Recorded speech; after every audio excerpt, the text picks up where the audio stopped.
সুশীল সমাজ, রাজনৈতিক দলের প্রতিনিধি, বিশ্ববিদ্যালয়ের শিক্ষক, নারী সমাজের প্রতিনিধি, ইলেকট্রনিক অ্যান্ড প্রিন্ট মিডিয়ার ব্যক্তিত্ব যারা আছেন ইত্যাদি যারা আছেন তাদেরকে সবাইয়ের সাথে আমরা এই সংলাপ গ্রহণ করব।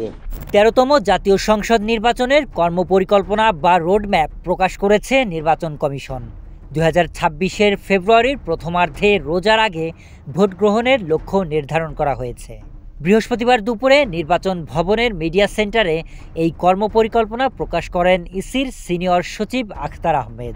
এটা আমরা সেপ্টেম্বরের শেষে থেকে শুরু করে নভেম্বরের ১ থেকে ১.৫ মাসের মধ্যে আমরা কমপ্লিট করব।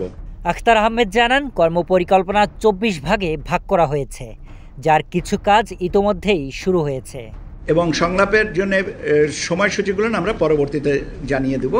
রোডম্যাপ অনুযায়ী ভোটের তফসিল ঘোষণা করা হবে ডিসেম্বরের শুরুতে। ভোটার তালিকা চূড়ান্ত হবে ৩০ নভেম্বর। ৩১ আগস্টের মধ্যে নির্বাচন সংক্রান্ত সব আইনবিধি সংশোধনের প্রক্রিয়া শেষ করতে চায় কমিশন। এবং একটা হয়ে গেছে ২রা মার্চ, এখন আরেকটা যেটা হচ্ছে সেটা হচ্ছে ৩১ আগস্ট। এছাড়া দেশি বিদেশি পর্যবেক্ষক নিবন্ধন সম্পন্ন হবে ২২ অক্টোবরের মধ্যে, আর নিবন্ধন সনদ দেওয়া হবে ১৫ নভেম্বরের মধ্যে।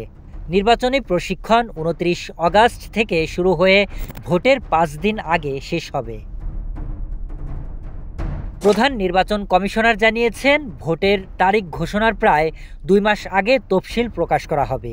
সবকিছু ঠিক থাকলে আগামী ফেব্রুয়ারির প্রথমার্ধেই অনুষ্ঠিত হবে ত্রয়োদশ জাতীয় সংসদ নির্বাচন। Sharif Rahat, news desk, hello Bangla.